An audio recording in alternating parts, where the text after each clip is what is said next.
उसको बुलाते हैं, आपका काम अवश्य सिद्ध करेगी। कंस ने कहा बुलाओ। पूतना आई विशाल शरीर लेकर के। कंस ने कहा ये कहाँ जाएगी? नंद बाबा के घर में घुस ही नहीं पाएगी, अगर घुस गई तो सब मार मार करके भगा देंगे। पूतना ने कहा महाराज आप मुझे ऐसे मत देखिए। तुरंत ही उसने अपनी माया से सुंदर लक्ष्मी जैसा सुंदर सा स्वरूप बनाया। कंस बड़ा प्रसन्न हुआ। हाँ देवी तुम जा सकती हो। अपने स्तन में हलाहल विष लगाया। नंद बाबा के यहाँ पहुंच गए। उसी उत्सव में वो भी सम्मिलित हो गए। गोप वालों ने देखा कि ये तो ऐसी स्त्री है जिसको हमने आज तक देखा नहीं, पूरे ब्रज में नहीं दिखाई पड़ी कभी। हम तो गांव गांव घर घर जाते हैं दूध माखन बेचने।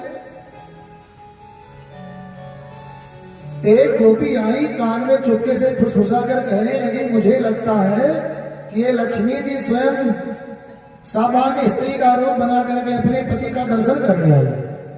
गोपियां जानती है ना कि भगवान ही बालक बन करके आए। गोपियां कोई सामान्य स्त्री नहीं है, सब संत महात्मा है। रामावतार में जब भगवान वन को जाते थे तो सब ऋषि मुनि भगवान को आलिंगन करने का मन करते थे। उनकी मनोकामना उस समय पूरी नहीं हुई। द्वापर में उन्होंने अपनी तपस्या से स्त्री का वेश बनाया और सब गोपों के यहाँ गोपियां बन बन करके आए और भगवान का आलिंगन प्राप्त किया। तो सब जानते हैं यही भगवान है। इसलिए गोपी ने कहा कि हे सखी ये अवश्य ही गोप्य श्रियम दृष्ट निवागता पतिम, ये अवश्य ही अपने पति को देखने आई है, ये लक्ष्मी है। पूतना सुंदर मुस्कुराती है। वल्दु स्मिता पांग विसर्ग वीक्षित, वल्गु स्मिता मटक करके चलती है, हल्का हल्का मुस्कुराती है, सुंदर पान खाए हुए है और अपनी दृष्टि से सबको मोहित करते हुए उसी में सम्मिलित हो गए। नंद बाबा तो चले गए कंस के यहाँ वार्षिक कर देने के लिए। हर साल अपना टैक्स जो अनाज पानी होता था तो जमा करना पड़ता था। आज 6 महीने अपना वार्षिक कर देने के लिए नंद बाबा पहुंच गए कंस के यहाँ। कर दे दिया। सोचा मेरे मित्र श्री वसुदेव जी बड़े दुख में है, आओ थोड़ा भेंट कर ले। वसुदेव जी से मिलने गए, हाल चाल हुआ। एक दूसरे ने एक दूसरे का हाल चाल पूछा, अपना हाल किसी ने नहीं बताया। नंद बाबा ने कहा वसुदेव जी आपको 7-8 पुत्र हुए, कोई भी जीवित नहीं रहा। एक कन्या 8वें संतान के रूप में हुई। 7 दिवंगता, वो भी आकाश में चली गई, मैंने सुना है। आप बड़े दुखी हैं, चिंता ना करो, भगवान सब दुख दूर करें। वसुदेव जी ने कहा कि हे नंद बाबा आप बड़े भाग्यशाली हो, मैंने सुना है आपके यहाँ बालक का जन्म हुआ है। वे उनके सुख की बात करते हैं, वह उनके दुख की बात करते हैं। हम सब क्या करते हैं? हम सब अपना ही बताएंगे, अपना ही दुख हो। अधिकांश लोग तो दुख बताने का प्रयास करते हैं, सुखी रहेंगे तब भी दुख ही बताएंगे, कहीं कोई सहायता न मांग ले। अरे बहुत ठीक नहीं चलते, तुरंत ही रोने लग जाएंगे। ये रोने का स्वभाव छोड़ देना चाहिए। और अगर नहीं रोते हैं तो इतना गिरा देंगे, अरे बहुत बढ़िया ऐसा पूरा कारोबार बता देंगे, इतना वहां जमा, इतना वहां खेती पाती। सामने वाले मित्र का उसकी स्थिति कोई नहीं सुनना चाहता, केवल अपना ही बताते हैं। लेकिन नंद बाबा और वसुदेव जी अपना नहीं बता रहे, उनका हाल चाल बता रहे हैं। वसुदेव जी ने कहा बहुत देर यहां मत रुको, उत्पाता संत गोकुले, इसमें पूरे ब्रज में बहुत उत्पात है। आप यहाँ बालक हुआ है, आप शीघ्र ही घर जाओ। नंद बाबा ने सोचा वसुदेव जी बड़े सत्यवादी हैं, इनकी बात थोड़ा सत्य होती है, इसलिए क्षण भी देर नहीं लगाई, अपनी बैलगाड़ी पर बैठे हो चल गए। इधर पूतना को देख करके सारी ब्रजवासी स्त्रियां गोपियां सम्मोहित हो गई। अब तो धीरे धीरे भगवान के पालने के समीप पहुंच गए। श्री यशोदा मैया ने भी देखा, मोहित हो गई, बड़ा आनंद आया, इतनी सुंदर स्त्री मेरे बालक को देखने आई है। माताओं का स्वभाव होता है ना, अगर उनके पति का कोई बखान कर दे तो बहुत गुस्सा आएगा, ये हमारे पति बखान काहे करती है। अब अगर कोई बालक का, उनके पुत्र का बखान कर दे तो बहुत सुखी होती है, बड़ा आनंद आता है। अब एक दिव्य स्त्री आई है, बखान कर रही है, सुंदरता का स्वरूप का दर्शन कर रही है। यशोदा मैया बड़ी मगन हुई और बोली कि देवी तुम यहाँ थोड़ा सा रुको, मैं कुछ काम करके आती हूँ। अब पूतना भी यही चाहती थी, अकेले हो जाए, भगवान की इच्छा। पूतना ने जरा सा मौका देखा और पहुंच गई भगवान के पालने के समीप। भगवान ने देखा ये पूतना दुष्ट राक्षसी मेरे पास आ रही है। भगवान ने अपने नेत्रों को बंद कर लिया। महात्माओं ने यहां सैकड़ों भाव दिए हैं पूतना की आंख बंद करने का। भगवान ने नेत्र बंद करके मानो पता लगाना चाहा कि मेरे बाल स्वरूप का दर्शन करने आई है, इसका कोई ना कोई पुण्य अवश्य होगा। नेत्र बंद करके पता लगाया तो पता लगा कि ये तो राजा बलि की पुत्री है। जब मैं छोटा सा बालक बनकर गया था तो उसके मन में इच्छा हुई कि काश ऐसा बालक मेरा भी होता और इसको मैं स्तनपान कराता। लेकिन जब भगवान विराट रूप में हुए, उसके भाई का सारा धन ले लिया, बलि महाराज को बांध दिया, तो उसको गुस्सा आया। ऐसा बालक होता तो जहर पिला करके मार डालती। भगवान ने मन ही मन कहा तुम्हारी दोनों इच्छा पूरी करेंगे। आज पूतना की दोनों इच्छा पूरी करने के लिए भगवान तत्पर है। तो दूध भी पिलाने आई है, जहर भी लगा के आई है। भगवान ने नेत्र बंद करके उसके पुण्य का पता लगाया।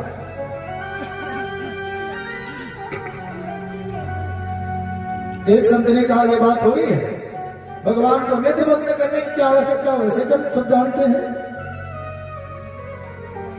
भगवान ने नेत्र इसलिए बंद किया, भगवान ब्रज में आए हैं जहां गाय निवास करती है, गोकुल में आए हैं जहां गौ पालन होता है। देखो जितने यादव वंश है, यदुवंशी, सब क्षत्रिय है। अपने इस क्षेत्र में शूद्र कोई नहीं है। शूद्र कहते हैं जो अनसिविलाइज्ड हो, जिसको रहने खाने पीने का सहूर न हो, अज्ञानी हो। शूद्र का तात्पर्य होता है अज्ञानी अथवा सेवक। नंद बाबा क्षत्रिय वंश के हैं, वृष्णि वंशी, यदुवंशी सब यादव लोग हैं, सब राजा हैं, कोई छोटे मोटे हैं नहीं। तो नंद बाबा के जो साथी हैं, इन्होंने अपना वैश्य कर्म चुन लिया, दूध आदि का व्यापार करने लगे। तो व्यापार करना वैश्य कर्म है। कोई जाति से, जन्म से जाति होती नहीं, कर्मों से जाति बनती है। हम पंडिताई नहीं करते थे तो हमें कोई पंडित कहता था। जब पंडिताई करने लगे तब तो पंडित पंडित कहते हैं। हम कहीं शहर जाते हैं, लोहे का व्यापार करते हैं, तो जो नहीं जानते वो यही कहते हैं भैया लोहार कहीं चला जाओ, है ना। तो जो काम से पहचाना जाता है तो उसकी जाति उस काम से होती है। दूध बेचने वाले, गाय पालन करने वाले गोपाल, ग्वाल, गोपाल का ही तद्भव ग्वाल होता है।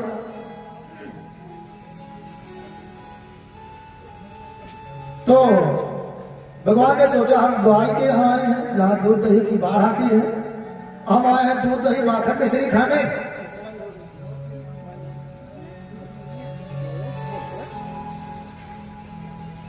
अब यहाँ छठी का दिन है, आधी जहर पीने के लिए मिल रहा है।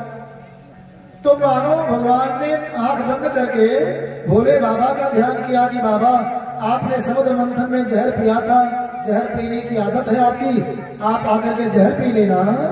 अब पूतना के स्तर पे अगर दूध होगा तो हम दूध पी लेंगे। मानो इसलिए अपनी आंखों को बंद किया।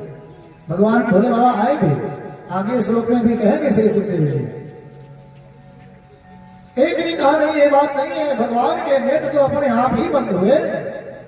नेत्रों ने सोचा कि मेरे पटीदार लोग इस पूतना की आंखों में शोभा पा रहे हैं। भाई भगवान की आंख और पूतना की आंख दोनों का नाम आंख है, तो भाई भाई हुए ना, बंधु बांधव पटीदार हुए।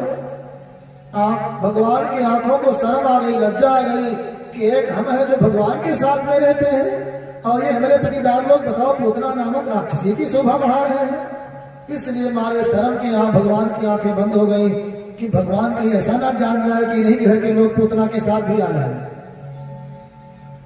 दिल्ली में रहते हैं आप और कोई आपके गांव का भाई पटीदारी का वहां चोरी करते पकड़ा जाए और पुलिस पकड़ लेकर जा रही हो तो आप आंख बचा करके छिपने का प्रयास करेंगे कि लोग ये ना जान जाए कि नहीं गांव का चोर मारा जे पाटे है ना। तो अगर कोई बड़े पद का आदमी होगा तो उससे खोज करके भीड़ में घुस करके मिलेंगे और सबसे बताएंगे भैया हमारे गांव का है। तो भगवान के नेत्र लज्जित होकर के स्वयं ही बंद हो गए कि भगवान को पता न चले कि नहीं घर पर। अनेकों भाव महात्माओं ने बताया। भगवान ने सोचा, भगवान के नेत्र इसलिए बंद हुए कि इस बाल घातनी पूतना, बाल घातनी रुद्रासना के बालकों को मारती है, उनके रक्त पीती है, यही काम उसका है। पूतना माने पूतना, पूत माने पवित्र अथवा पुत्र। तो जो पवित्र ना हो, जिसका हृदय पवित्र ना हो, तो जिसका हृदय पवित्र नहीं होता है उसे भगवान देखना तक नहीं चाहते, दर्शन देना तो दूर की बात है। तो पूतना ये पवित्र नहीं है, इसलिए इसका मुख देखना अपराध है। अथवा पूत, पूत को, पुत्र को पूत इसलिए कहते हैं कि पुत्र का अर्थ होता है पू और त्रा, इसमें दो शब्द है। तो पू कहते हैं नरक को और त्रा माने त्राण, रक्षा। जो अपने पिता, अपने पूर्वजों को नरक जाने से त्राण करता है, बचाता है, रोकता है, उसे पुत्र कहते हैं।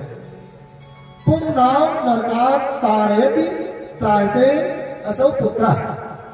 जो अपने पिता आदि को नरक जाने से बचावे वो पुत्र है। और उसे पुत्र का तद्भव रूप है पूत। तो पूत माने पवित्र। जो छोटा सा पुत्र होता है, बालक होता है, वो बड़ा पवित्र होता है। उसके अंदर कोई छल कपट, ईर्ष्या द्वेष नहीं रहता है। वो तो बाल भाव भगवान का सुंदर स्वरूप होता है। तो इसलिए उसको पूत कहते हैं, बहुत पवित्र लड़का है। तो जो पूतना, जो पूत को रहने नहीं देती, पूत को मारती है, ऐसे इस दुष्ट का मुंह देखना पाप है। इसलिए भगवान ने अपना नेत्र बंद कर लिया। सैकड़ों कारण हैं, बताने लगे तो 3 घंटा इसी में लगेगा सबकी व्याख्या करने में। भगवान ने अपने आंखों को बंद कर लिया, जो भी उनकी इच्छा रही हो। पूतना आई, जैसे कोई मूर्ख व्यक्ति जहरीले नाग को रस्सी समझ करके उठा ले, उसी प्रकार पूतना उस कालों के काल बालक के स्वरूप भगवान को एक सामान्य सा बालक मान करके और अपने गोद में उठा लिया।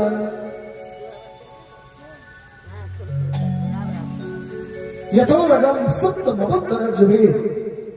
उस मूर्ख पूतना को क्या पता कि जैसे आग अपने को राख में छिपाए रहती है। बुलबुल जानते हैं ना, कौरा जलाते हैं माताएं तो आग को छाप देती हैं कि सुबह उठे तो फिर उसमें आग बनी रहे। तो जैसे राख की ढेरी आग को छिपाए रहती है, ऐसे भगवान ने उस बालक के स्वरूप में अपने समस्त शक्तियों ऐश्वर्य को छिपाए रखा है। और पूतना को क्या पता कि तो कालों के काल है। पूतना ने भगवान को उठाया, अपने स्तर को भगवान के मुंह में दे दिया। पहले तो सामान्य अवस्था में पी रहे थे, उसके बाद प्राण ही समम रोष समन्वितम पिबत। अब रोष अर्थात रुद्र भगवान का आवाहन किया और भगवान भोले बाबा आए, पूतना के प्राण समेत खींचना प्रारंभ कर दिया भगवान ने। अब तो हल्की हल्की पीला होने लगी, सोचा छोटा सा बालक है, कैसे दूध पीता है। जब पीड़ा बढ़ने लगी समझ गई सामान्य बालक नहीं है, भागो जल्दी से भला कस के पास तक पहुंचा दे। लेकिन भगवान के पास हम सबकी पावर ब्रेक है। रात में सोचते कुछ और है, सुबह कुछ और ही हो जाता है। तो हैंडल, पावर ब्रेक, एक्सीलेटर सब उन्हीं के पास है। उतना को क्या पता, अपने वास्तविक स्वरूप में आकर के विशाल राक्षसी बन करके पूतना ने आंगन से उड़ना प्रारंभ किया और कंस के पास ले जाने का प्रयास किया। जैसे कोई जहाज जाए ऐसे ध्वनि हुई। यशोदा मैया दौड़ी, गोपाल दौड़े, सब दौड़े, दौड़ो। बालक भी पालने में नहीं है, सब समझ गए कोई राक्षसी आई थी, कोई अनहोनी ना हो जाए। लेकिन वो तो आकाश मार्ग में है, क्या कर सकता है कोई, दौड़ रहे हैं नीचे नीचे। भगवान ने सोचा कुछ देर उड़ने दो। जैसे गांव के बाहर पहुंची, गोपाल गौवें जहां नहीं थी, वहां भगवान ने उसके प्राणों को खींच लिया और जैसे प्राणों को खींचा, पूतना प्राणों से शून्य हुई, उसके प्राण पखेरु उड़े और धरती पर वो गिरी धड़ाम। पूतना धड़ाम से धरती पर गिरी 6 कोस के पेड़ चकनाचूर हो गए। गोप ग्वाल पहुंचे, देखा विशाल राक्षसी है, सिर उठा करके देख नहीं पा रहे कितना ऊंची पूतना है। लकड़ी की सीढ़ी बनाई, चढ़ करके गए तो देखा छोटा सा बालक पूतना के स्तन पर खेल रहा है। उतार करके यशोदा मैया को दिया। यशोदा मैया ने बालक को लिया, नेत्र से आंसुओं की धारा बह रही है, पूरे बालक का पूरा शरीर आंसुओं से भिगो दिया। भगवान को धन्यवाद देती है, प्रभु आपकी कृपा से ही मेरा बालक बच पाया। कितनी विशाल राक्षसी, इतना छोटा सा बालक, लेकिन जाकोरा के साइया मार सके ना कोई। तो भगवान तो स्वयं साई है, भगवान है, उनको कौन मार सकता है। आज नंद बाबा उधर से पहुंचे, पूतना के शरीर को टुकड़े टुकड़े में कटवा करके अनेकों चिता बना करके और जलवाया है। जब चिता जलने लगी ना तो बड़ी सुगंध निकली उस चिता से, धुएं से। संत महात्मा देवतागण ने धुआं का जब वास ग्रहण किया तो बड़ा सुगंधित लगा। आश्चर्य हो गए, राक्षसी पूतना का धुआं सुगंधित कैसे है। भाव निकल करके आया कि जिसको भगवान ने माता के समान स्तन पान किया हो, जिसको स्पर्श किया हो, अगर उसके शरीर से सुगंध निकले तो इसमें कोई आश्चर्य नहीं आना चाहिए। जिघांसयापि हरे स्तनम दत्वा सदगतिम। वह भगवान को मारने की इच्छा से आई थी, अपना स्तन पिलाया था। याद धारा भी सासर्ग मवाप जन्मी गति। भगवान ने उस राक्षसी को भी जन्मी अर्थात माता की गति प्रदान। अहो बकीयम स्तन कालकूट जिघांसया पायदप्यसाधुई लेभि गतिम धातुचितां ततोन्यम कमला दयालु शरणं ब्रजेमा। अहो बकीयम स्तन कालकूट, ये बकासुर की बहन राक्षसी अपने स्तन में जहर लगा करके आई, मारने की इच्छा से आई, लेकिन उसको भी भगवान ने लेभे गति धातु चिता माता के समान गति दे दिया। कमला दयालु, संसार में ऐसा कौन दयालु है जिसकी हम शरण में जाए। उनके अलावा रक्षा करने वाला कोई नहीं है। उसके नाम को आप अनेक भाव से कह सकते हैं। इस्लाम धर्म के मानने वाले भी बंधु बैठे हैं यहाँ। इन्हीं भगवान का ही नाम, चाहे ईश्वर को चाहे अल्लाह को, केवल अपने पूजा पद्धति में अंतर है। ईश्वर में कोई विकार नहीं है, यहाँ के लोगों ने उसमें विकार उत्पन्न कर दिया है। तो जो दया, जो शरण ग्रहण भगवान की मिल सकती है, यहाँ के लोग शरण नहीं दे सकते हैं। यहाँ के लोग शरण देंगे कुछ देर के लिए, जरा सा दूर हुए उसके बाद आपके ऊपर क्या वज्रपात होता है बचा नहीं पाएंगे। बॉडी गार्ड लोग बगल में खड़े रहते हैं, हत्या हो जाती है, कोई बच पाया। इसलिए सदैव अगर किसी का वरद हस्त है, हाथ है, तो केवल ईश्वर का हाथ है, वही सबका रक्षक है। कम वा दयालु शरणम भजेम, ऐसा दूसरा कौन दयालु है जिसकी हम शरण में जाएं। केवल एक शरण है, वो श्री कृष्ण है, परमात्मा है, गोविंद है, श्रीमन नारायण। प्रेम से बोलो हरि शरणम हरि शरणम। किधर माता यशोदा अपने बालक को लाई गोदी में बैठाया, गौमूत्र से, गो दही दूध घी, जो गाय के 5 वस्तुएं हैं, दूध दही घी मूत्र गोबर, इन 5 से भगवान को नहलाया है, पंचगव्य बोलते हैं। उसके बाद भगवान का ही नाम लेकर के भगवान की रक्षा करती है। इंद्रियाणि ऋषिकेशः प्राणानारायणोऽवतु श्वेतद्वीपपतिश्चित्तम् मनो योगेश्वरोऽवतु। मेरे बालक की रक्षा, मेरे बालक की इंद्रियों की रक्षा ऋषिकेश करे। ऋषिकेश भी भगवान का नाम, मतलब भगवान की ही रक्षा भगवान के नामों से होती है। इसका मतलब क्या है पता है? राम से बड़ा राम का नाम। भगवान ने तो जिसके पास पहुंचे उसको तारा, उसका कल्याण किया, लेकिन नाम तो हजारों हजारों लोग को तार रहा है, हजारों हजारों लोग का कल्याण कर रहा है। इसलिए मानो भगवान ने दिखाना चाहा कि मेरा नाम मुझसे बड़ा है, मेरी रक्षा भी नहीं करता है। स्वेदीपतिष्ठितम् कृष्णगर्भस्तु बुद्धिमात्मानं भगवान पुरा। खेलते हुए गोविंद रक्षा करे, क्रीडंतम पात गोविंद शयानं पात माधव।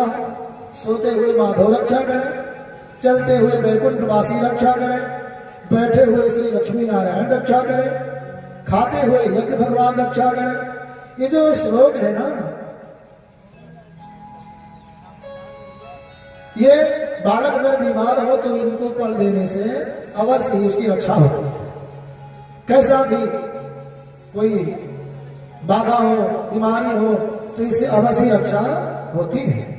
ये कवच है, माता ने अपने बालक का कवच बना दिया मंत्रों को पढ़ पढ़ करके।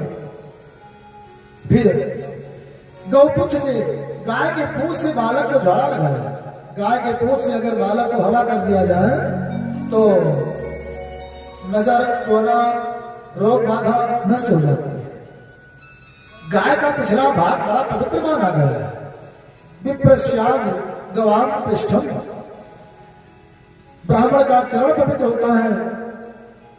मुंह से अगर कटु वचन भी बोल रहे हैं तो चरण पवित्र होता है।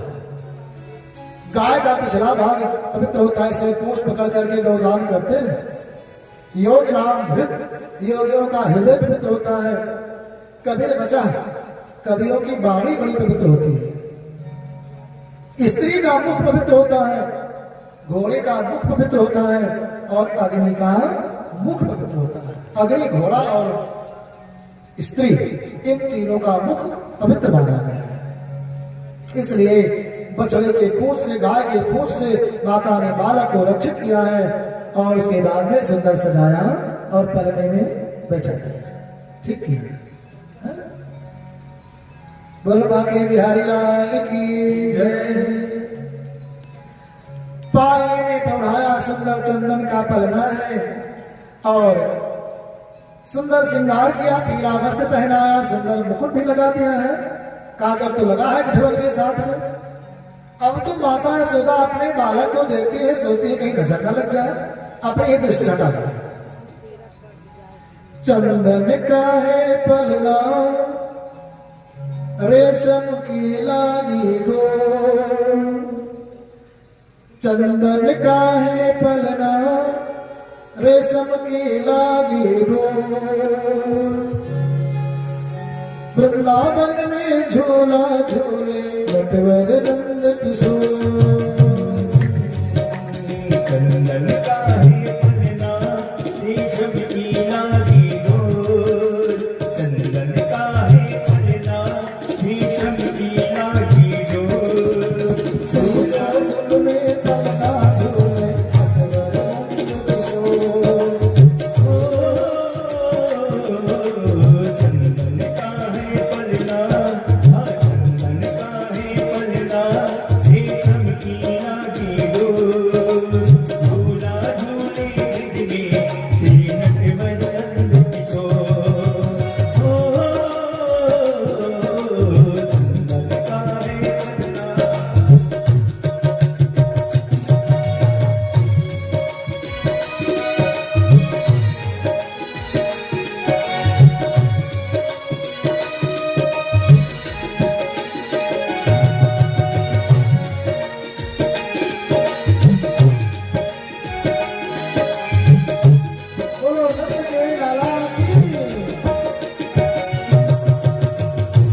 से चमकीला